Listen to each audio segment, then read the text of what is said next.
Into the flames we leap!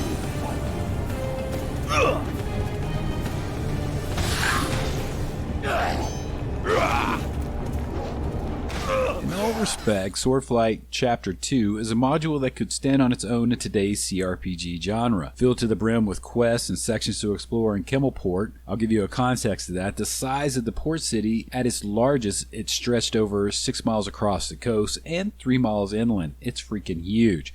The creator of the module, Rogue Knight 333, doesn't leave much out. It includes political intrigue, assassinations, and a pretty good, engaging storyline.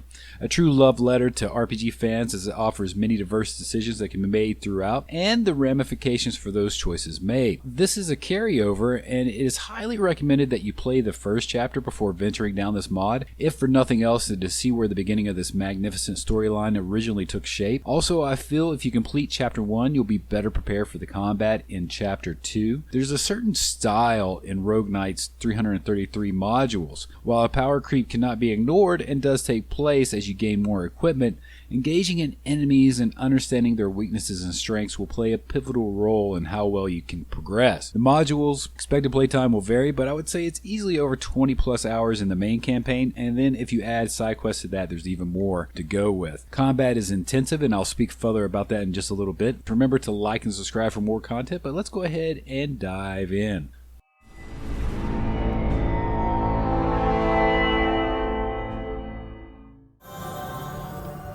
For honor and glory!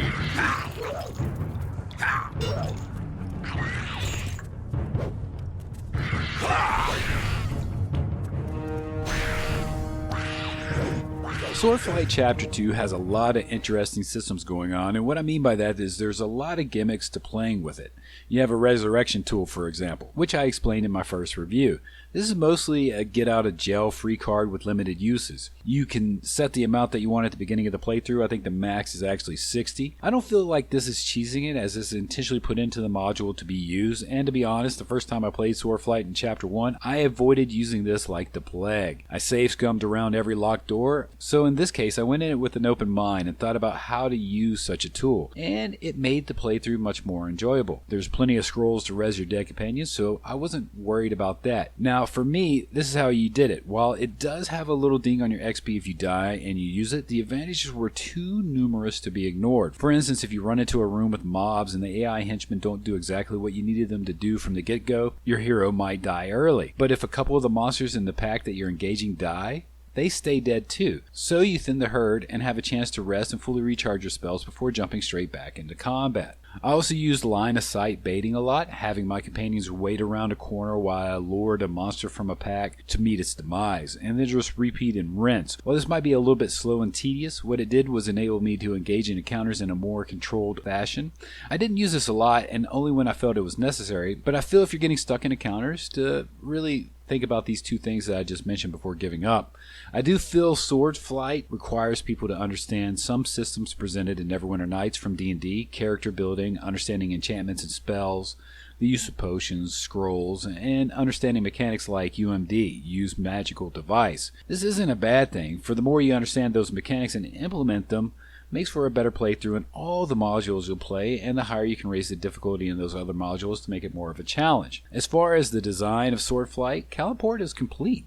It even has a mysterious dark Calimport with ruins to explore. A really neat feature of random exploration is incorporated as well. While the rooms aren't random, what is random is a location that you would explore, which makes for a neat use of traveling and exploring the underground sections. If you're like me, you are first introduced to this travel mechanic from a side quest involving a haunted house, and man, I have to tell you, I haven't had that much fun in a side quest in a long time. I won't spoil anything about it, but I have to tell you it was a true treat.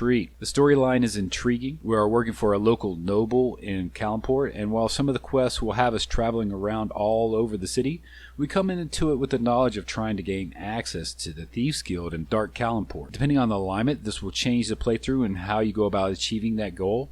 All because there's this organization of mysterious monks seeking to kill the noble's daughter, Zarya, and no one really understands why. While along the way we'll encounter several henchmen who we can employ, even a lich, but each comes with its own pros and cons. For example, the cleric won't join the party if you have the Lich in it. I also found that the dialogue banter from the henchmen was solid from beginning to end. Understanding their motivations and how they respond in certain sections as we uncover a plot line or discover an area enriched the playthrough, and it really didn't feel forced. There are also several class-specific quest lines and loot drops found throughout the entire playthrough.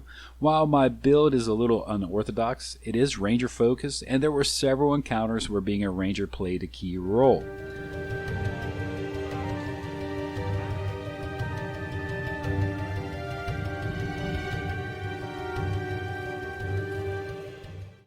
The layout to Calimport isn't exactly breathtaking. Actually, I think it's one of the weakest points in the module itself, and that's the tile sets. Like the first one, it's very methodical and thought out, but it doesn't strike home the beauty I've seen in other modules like Darkness over Daggerford, for example. Unfortunately, the same goes for the music, taking most of the contemporary pieces done in the original campaign and transferring them over to use. Like for instance, the Noble's Home, which is a base of operation used a lot throughout the entire playthrough. But you'll recognize right away where this comes from. Here we go.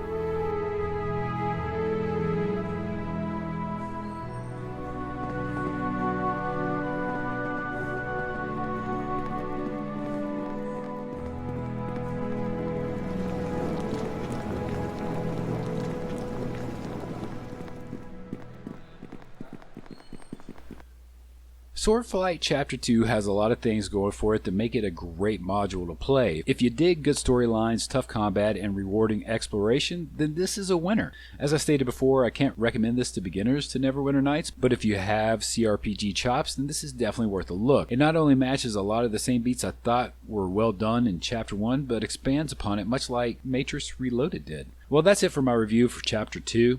I'll be diving into Chapter 3 in the future for a review, but for now, that's a wrap. Have a great day gaming. Later.